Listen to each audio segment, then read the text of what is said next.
Hello everyone, welcome to episode 129 of Chatting with Anthony. For this episode, I'm going to start with the prompt, don't look back unless you're looking forward. Now, logically speaking, you can't technically do both at the same time, and I am speaking metaphorically, just want to clarify that. So, I'll start by saying that people generally want to improve in what they value.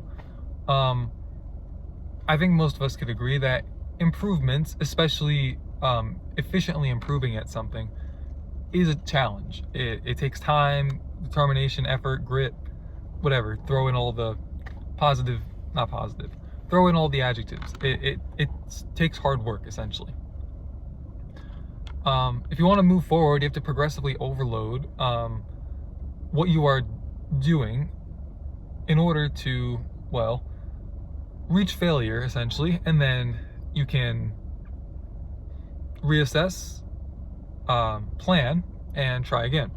And you should see some form of progress over time. Some people use like a 5 days on, 2 days off split, especially when it comes to like the gym. People do that with work, with business. They'll do like Monday to Friday and then they take off Saturday and Sunday.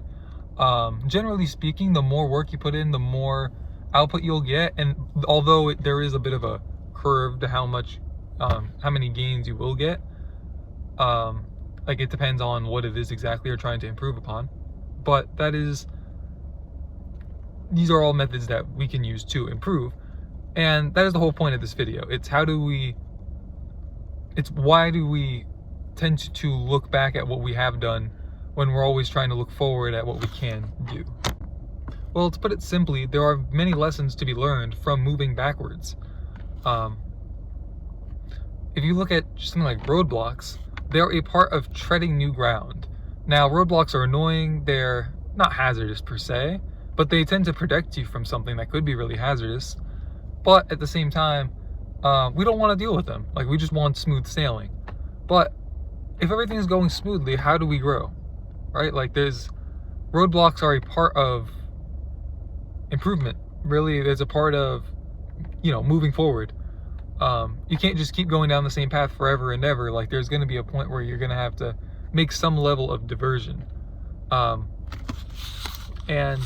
I believe that, as I said earlier about replanning, we should contemplate what has happened and what we think will happen. And we use past experiences to efficiently and effectively do so. And with that being said, there will be moments where you just tend to go too far.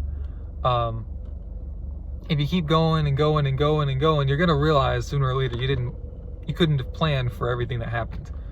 There was the Lecrae situation where he talked, if you're into like Christian hip hop and you follow like the news that comes with it, he admitted to going to some Diddy parties, and the internet's not the internet, but there were people who really were unhappy with him about the whole situation.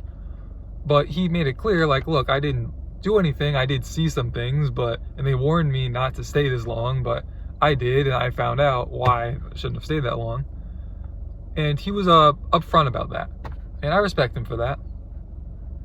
Now, whether or not it was a good idea, God honoring, for him to do what he did, that's between him and God. But just that, from the information that I have, it seems like he did go a bit too far, but he was God honoring in the process. And I believe that's how we should all try to handle those kind of situations. And I guess what I would say is, in regards to, we have to redirect, we have to change course, whatever that might be, however that might look, to one extent or another, backward has become forward. Now, there's also a difference. Like, when you say backward, we're thinking like a 180 degree turn. Diverting course like this might be like 30 degrees. So I guess it depends on how technical you want to be with the term backward, and I'm not here to try and play uber technicalities, but essentially it's the idea that don't look back to try and do what you've already done that is bad, that you know why it didn't work. If you want to go back to try and figure out something that you feel you've planned ineffectively for, and that was the cause of the failure, then go right ahead, because you're still trying to move forward. But don't willingly go backwards, right? If you go backwards on accident, but you learn lessons that help you more efficiently move forward in the future, then you've turned what is essentially a failure into a success. And yeah, again, that's pretty much the idea of this episode. So that's all I have for this episode, though. Thank you guys for watching. Stay safe. God bless. I'll see you bozos in the next one.